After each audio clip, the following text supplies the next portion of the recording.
মানুষ মরলে পরে বলো বিচার হবে কার? আমি বুঝলাম না ব্যাপার, কে বলে মানুষ মরে? আমি বুঝলাম না ব্যাপার, কে বলে মানুষ মরে?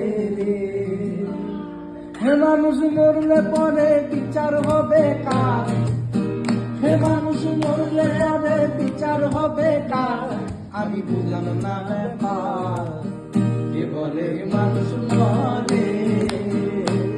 আমি বুঝলাম না ব্যাপার, কে বলে মানুষ মরে?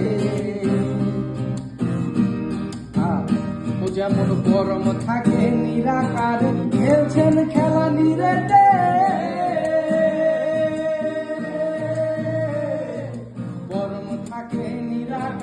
খেলছেন খেলা নিরেতে, জীবাত্মা জীবিত থাকে পরমাত্মার জোরেতে, পরমাত্মার জোরেতে। আদি সত্য পরম যিনি, বলজীব দেহ চালাচ্ছেন তিনি। আদি সত্য পরম যিনি, জীব দেহ চালাচ্ছেন তিনি। জন্ম মৃত্যু নাম ধরিয়া চালাইছেন যিনি কারোবার, কে বলে মানুষ মরে? আমি বুঝলাম না ব্যাপার, কে বলে মানুষ মরে?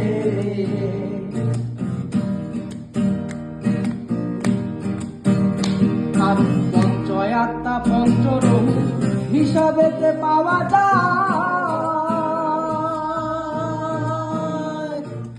একের হতে দুয়ের জন্ম, পরমাত্মার মরণ নাই, পরমাত্মার মরণ নাই।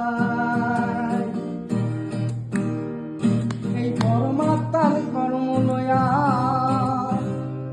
বলজীব দেহ যায় বিলান হইয়া। এই পরমাত্মার কর্ম লয়া দেহ যায় বিলান হইয়া। এমন সুন্দর দেহ খাহানি হয়ে যায় বেকার, কে বলে মানুষ মরে? আমি বুঝলাম না ব্যাপার, কে বলে মানুষ মরে? আমি বুঝলাম না ব্যাপার। মানুষ মরলে পরে বিচার হবে কার? মানুষ মরলে পরে বিচার হবে কার? আমি বুঝলাম না ব্যাপার, কে বলে মানুষ মরে? আমি বুঝলাম না ব্যাপার, কে বলে মানুষ মরে? আমি বুঝলাম না ব্যাপার, কে বলে মানুষ মরে? কে বলে মানুষ মরে?